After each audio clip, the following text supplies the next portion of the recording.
மாதம்பட்டி ரங்கராஜுடைய இரண்டாவது திருமணம் தான் சில நாட்களுக்கு முன்னாடி சமூக வலைதளங்கள்ல மிகப்பெரிய பேசும் பொருளா மாறி இருந்துச்சு. இதை தொடர்ந்து ஜாய் கிறிசல்டா கூட தான் அவர் வாழ்ந்துட்டு இருக்காரு. அவங்க இரண்டாவதா 6 மாதம் கர்ப்பமா இருக்காங்கன்னு ஜாய் கிறிசல்டாவே அவங்களுடைய இன்ஸ்டாகிராம் பக்கத்துல பதிவிட்டிருந்தாங்க.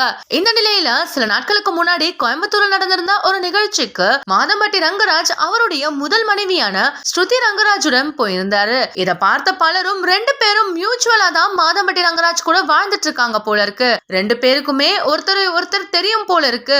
அதனாலதான் இந்த விஷயம் மாதம்பட்டி ரங்கராஜால பேசப்படலன்னு நெட்டிசன்கள் பேசிட்டு வந்துட்டு இருந்தாங்க.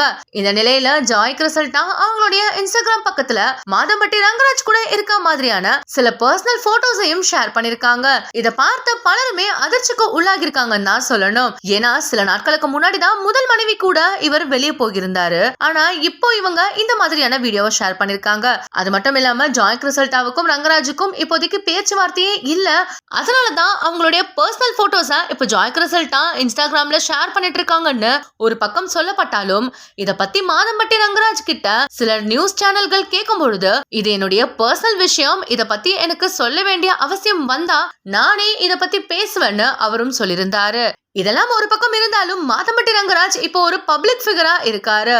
இந்த நிலையில இவருடைய பர்சனல் விஷயங்கள் இந்த மாதிரி சோசியல் மீடியா தளங்கள்ல பதிவிடப்படும் பொழுது அதுக்கான பதில சொல்லணும்ங்கிறது தான் மக்களிடையில எதிர்பார்க்கப்படுது.